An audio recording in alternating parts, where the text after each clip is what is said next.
memang awal dulu berdirinya Kampung Santri Aliba ya, namanya itu Kampung Santri Aliba. Jadi kenapa beliau Gus Hayat Abah Hayat menamakan Kampung Santri?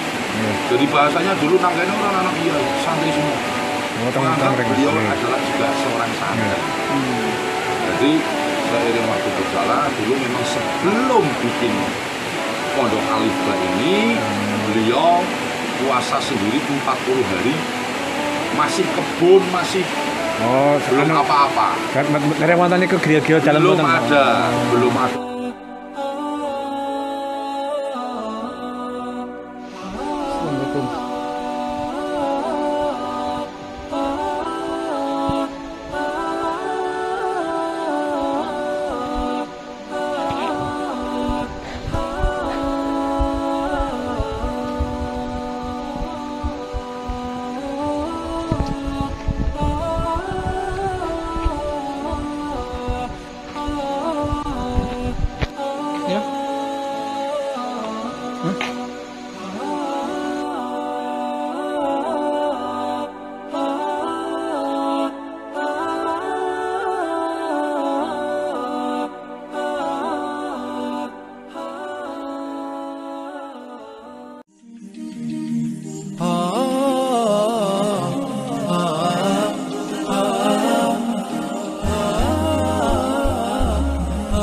Berdirinya Kampung Santri Aliba ya, namanya itu Kampung Santri Aliba.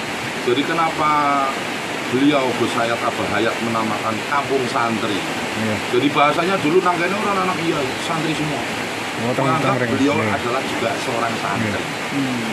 Jadi seiring waktu berjalan, dulu memang sebelum bikin Pondok Aliba ini, beliau puasa sendiri 40 hari, masih kebun, masih belum apa-apa. Dari mantannya ke gereja jalan belum ada sama sekali, masih kebun. Itu beliau puasa 40 hari di sini sendirian, sangune hanya pisau kecil atau bahasa sininya pemes, kalih korek.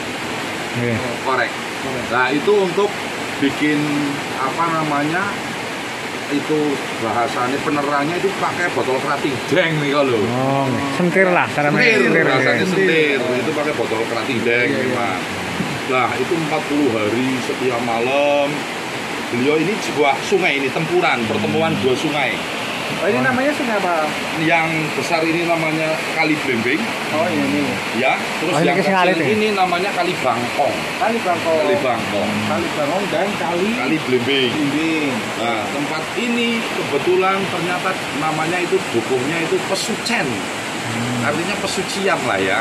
Bahasanya kata itu dulu memang nggak ada yang berani. Bahasanya kalau kesini itu takut.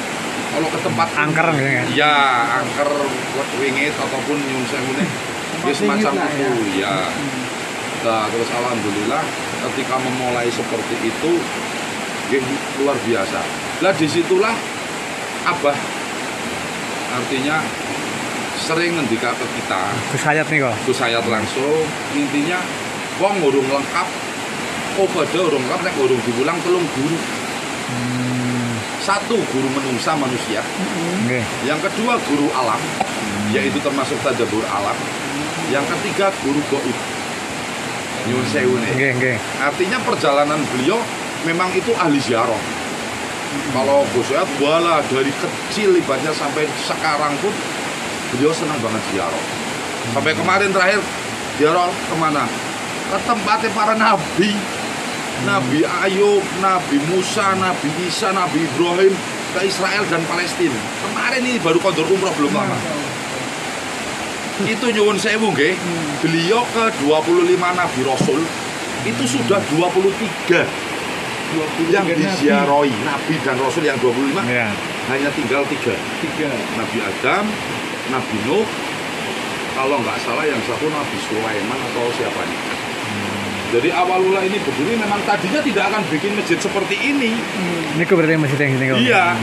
Jadi masjidnya ini kan, mohon maaf ya, nyuwun sewu, itu dari kayu jati yang umurnya ratusan tahun.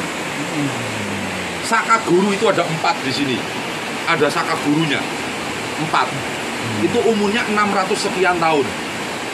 Lah terus pengimamannya itu di pengiman itu 1200 sekian tahun umurnya. Itu pernah diteliti kalau nggak salah dari IPB langsung dicek, ternyata memang umurnya masjidnya dulu tidak akan dibikin rencana seperti ini. Artinya biasa masjid, tapi terus ada petunjuk ya, nyuwun sewu, jadilah masjid yang bahasanya atapnya duk ijuk, itunya kayu semua, dan ternyata kayu jati yang umurnya ratusan tahun. Nah ini ada cerita juga zaman dahulu kala, zaman namanya bisa disebut Raden Santri sama Nyi Sayep. Itu dulu pada zaman dahulu ini ada cerita leluhur dan saksi hidupnya, ada yang 100 tahun masih hidup kalau nggak salah. Itu di sini. Itu bahasanya dulu itu ketika ada masjid waktu buat mau apa namanya intinya jamaah kalau nggak salah subuhan, itu tiba-tiba hilang masjid ini kok? Iya, masjidnya itu dari kayu hijau. Dan waktu itu kalau nggak salah dia berkata bahwasanya ngemben suatu saat kue arep ana masjid sing tokul dewek, artinya berdiri sendiri. Bahasa tokul dewek itu masjidnya. Secara ngendikane orang ini ternyata bukan orang sembarangan beliaunya. Lah Allahu Akbar, terbukti bahasa masjid tokul dewek ya. Ini dari kayu, mohon maaf, jati yang umurnya ratusan tahun, atapnya hijau. Yang dimaksud pada waktu itu sekian ratus tahun lalu ternyata kesampaian seniki. Yang dinamakan sama Gus Said itu Masjid Kiai Haji Muhammad Hasan, bapaknya beliau. Pak Kiai Muhammad Mbak Kiai Muhammad, pendiri pondok pesantren Tanbihul Hafili.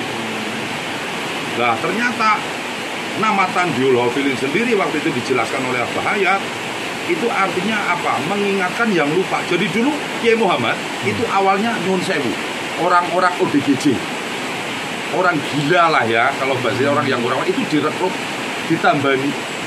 Awalnya itu Kiai Muhammad seperti itu. Jadi banyak cerita yang ini semua kisah nyata, tapi memang kersane Gusti Allah luar biasa.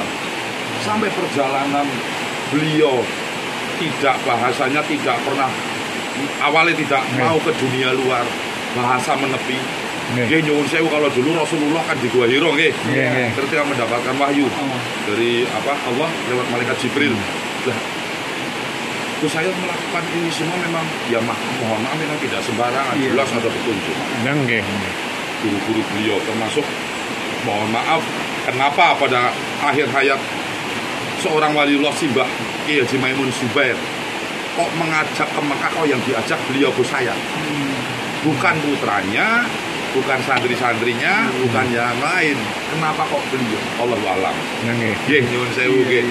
Makanya itu semua memang ya karena Allah. Dan Gus Said pun nggak mau dikultuskan. Bahasanya kan seperti itu, yang luar biasa Allah. Tapi ya itu memberikan sesuatu yang luar biasa beliau. Lah, banyak yang tidak tahu tirakat, riyadhah, prihatine Gus Said zaman dulu. Ngertose nggih kados kula ngertose nggih pun terus nggih. Mohon maaf. Waktu pembangunan pesantren ini ya. Berapa? Ya maksudnya banyak yang belum tahu proses pembangunan ini. Ya, tidak hanya proses pembangunan ini, tapi kenapa kok beliau bisa sampai sekarang ini?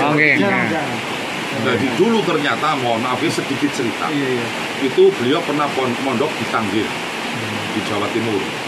Di sana beberapa lah, dan ternyata mohon maaf beliau berguru gurunya itu masya Allah itu waliullah mas, tidak satu dua. Contoh Gusmik Imam Jazuli niku itu kan terkenal Kloso, itu Gusmik. Terus Mbah sing niku pendiri Dzikrul Khafidin apa nggih? Nah termasuk Buk Maksum, termasuk nyuwun sewu nggih Mbah Dimyati Banten, ya, terus di Bumi Ayu ada itu namanya kalau nggak salah Mbah Amin apa Mbah, terus tentang kan Mbah Soim, panggilan akrabnya niku. Dulu Kiai Muhammad juga mondok di Tangger lah. Ternyata beliau itu dulu pernah, mohon maaf gitu, rehatinnya, riadohnya itu puasa selama 3 tahun pernah. Kecuali hari-hari tasrik kan buat tenang sama, nggak boleh nggih. 3 tahun terus sing gemblung nih kok melaku. Sing melaku pokoknya disangon 25.000, ora kena jaluk, ora kena apa. Itu seperti itu pernah. Terus di dalam sumur teng Bumi Ayu, kalau nggak salah, kalau nggak 41 hari 40 hari dalam sumur puasa di dalam sumur. Jadi itu kalau buka ataupun pas sholat itu dikerek pengancane. Dan bukanya hanya sekedar nyuwun sewu nggih, minumnya tidak glek, tes selama 41 hari. 1 hari. 41 Kalau nggak 41 maksudnya. Terus ada yang lebih ekstrim lagi. Ada saksinya. Beliau pernah puasa topo pendem dikubur hidup-hidup selama 3 hari. Itu di Jawa Timur. Nanti monggo kalau nggak percaya dibuktikan sendiri. Itu waktu itu pada saat melakukan itu memang sudah dikubur, itu hanya carang kecil lah, kayak carang tolok buat ya. Beliau bercerita waktu itu yang dirasakan. Nek bahasa Jawa nih geringgingen awalnya. Jadi panas apa jelas wong dikubur nyuwun sewu nggih. Itu dari kaki katanya. Beliau ngendikan. Geringgingen terus itu isinya mau wirid dikir. Itu akhirnya seperti itu. Lah, ketika kita melihat itu nek wong ora yakin karo Gusti Allah, ora mungkin wani kayak gue. Ini boleh nggak mungkin berani kan? Itu. Lah terus sudah 3 hari dibawa ke masjid. Katanya beliau bercerita seminggu kayak orang linglung lah. Seminggu. Tapi Allahu Akbar. Itu dulu banyak orang yang nggak tahu ketika beliau melakukan hal seperti itu. Saya juga baru mendengar. Nah, kebanyakan orang-orang luar taunya nyuwun sewu, mudanya nakal becut beler sing ora umum. Iya. Nyuwun sewu. Ya bahkan sampai sekarang kalau orang yang tidak tahu, tapi kalau orang yang dekat, yang biasa, yang di sini tidak mungkin bercerita seperti itu sekarang. Nyuwun sewu nih. Seiring berjalannya waktu ternyata Allah memberikan sesuatu hal yang luar biasa. Itu prihatin Waduh, luar biasa. Nek kulo sih nate teng pesantren di mboten dangu sih sekitar 2 tahunan. Memang pun dididik lah. Nek nggih, monggo. Nek nggih turunan-keturunan orang alim niku buatan bisa dilihat dari fisik casing lah niku. Dan ternyata beliau itu keturunan itu tidak hanya seorang habaib, tapi seorang raden juga, mohon maaf. Kiai Haji Hayatul Maki nyuwun sewu itu tidak hanya seorang habaib Gus, tapi juga seorang keturunan raden. Itu beliau adalah salah satu keturunan dari Pangeran Diponegoro. Salah satunya itu ada leluhurnya Mbah Nata Negara yang makamnya ada di Desa Bandingan. Jadi darah niku darah biru soalnya itu. Terus habaib juga. Ya artinya kalau bagi beliau hal itu mohon maaf artinya nyong. Bahasanya saya hanya seorang hamba, tapi itulah ketawaduannya, kerendah hatiannya. Kenapa kau Mbah Maimun begitu cinta tresnani? Terus nek jenengan ngertos Habib Sehon Mansehan Depok itu yang karomanya yang senengin nyeleneh Habib Sehon, nanti buka di YouTube ada mas. Habib Sehan Wan Sehon itu nyeleneh senengnya orangnya. Jadi senengnya ngoret-ngoret mobil dipiloki, tapi karomanya luar biasa. Itu banyak sekali orang yang kepengen didatangi beliau. Kepengen dicara-cara. Ya. Ketika Gus saya datang ke kediaman beliau, itu beliau lagi tidur. Lagi tidur, di situ banyak orang yang sudah menunggu, bahkan ada yang sudah nginep beberapa hari. Gus saya di belakang cuman tawasul. Nggak sampai 1 jam tiba-tiba terbangun pecinya itu dibalang Gus saya. Manggilnya nopo, cintaku. Sini cintaku, sayangku. Saya fotonya ada, videonya ada, makanya tak tujui. Itu disuruh ngeloni sama Wan Sehan. Itu dipeluk, dikeloni sama Gus saya. Masya Allah, artinya walau walang banyak kisah mas. banyak kisah, termasuk dulu Habib Lutfi juga, sampai beliaunya dia berpesan sama Gus Hayat, apalagi Mbah Maimun. Itu ternyata perjalanannya Gus Hayat dengan Mbah Maimun itu ada sejarah yang luar biasa, Mas. Itu pada tahun 1987 Gus Hayat sedang mondok di Tanggir, Jawa Timur. Kan masih muda, Mas. Lah Mbah Maimun sudah punya pondok di Sarangrembang. Nah, waktu itu terdengarlah kewalian Mbah Maimun. Gus Hayat, yaitu orang ketika mondok, orang yang penasaran yang udah membuktikan sendiri. Itu tipenya kayak gitu, Gus Hayat. Lah waktu itu bilang sama temennya yang bareng satu kamar, nanti kalau saya punya dikirim wesel, zaman dulu kan wesel, Mas, saya akan membuktikan pancen Mbah Mun ke wali. Jejal nyontak maringana. Saya ke sana, kudu wis ana harus ada sege goreng. Nasi. Nasi goreng yang bahasa Banjar. Terus ayam kalau nggak salah mentok apa pupu sing Jawa. Terus suun. Sukun buah. Buan. Mie suun. Oh, mie sohun. Terus yang aneh lagi, nek ana wedang jembawuk, jenengan ngetos. Wedang jembawuk ngomong anak-anak kan orang mungkin anak nek nang Banjar nggo embek gitu loh. Oh, yang dari kopi, santen, itu namanya wedang jembawuk. Nah, tibalah weselnya datang akhirnya hotel, Mas. Dari Tanggir Jawa Timur ke Rembang itu naik kuat hotel boncengan gantian. Kali nek boten salah niku Kiai Hasan sekarang jadi Kiai punya santri Katapun iki Kiai Hasan Basri nek boten salah niku namine. Lah motel lah ke sana. Dugi mriko pun grup assalamualaikum Mbah Mun menyambut. Terus temennya ini salaman sama Gus Hayat boten purun. Mbah Mun. Bahasane kowe wis dinteni Ibu Nyai di belakang. Suruh kayak gitu. Ini baru ketemu kan? Kenapa? Baru pernah ketemu. Tapi sudah dinanti Nyai di belakang. Betul. Masalah. Dan itu awalnya Mbah Mun nggak mau, kalau sama temannya mau sama wis dinteni neng gini. Wis itu Gus Hayat sampai menangis sambil memakan apa yang dibilang di Tanggir. Itu disediakan itu ada semuanya di meja, lengkap apa yang dikatakan, didahar sama Gus Hayat sampai habis tapi menangis. Sudah mau pulang salaman lagi tetap boten wis dienteni neng Tanggir. Kan nggak tahu, baru pernah kok taunya nyuwun sewu nggih. Itulah salah satu bukti kewalian dari Mbah Maimun.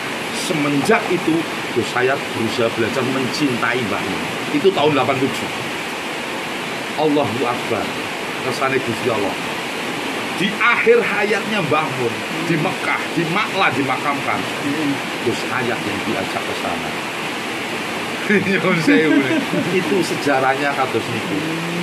Sepenggal kisah yang luar biasa, tapi katanya masih sepenggal. Riwayat apa hayat. Perjalanan Alifba, pondok pesantren sekarang Tanjurul Maufili Alifba. Itu memang masya Allah luar biasa. Terima kasih Gus Mas Dani. Terima kasih. Latihan jadi santri, dereng santri.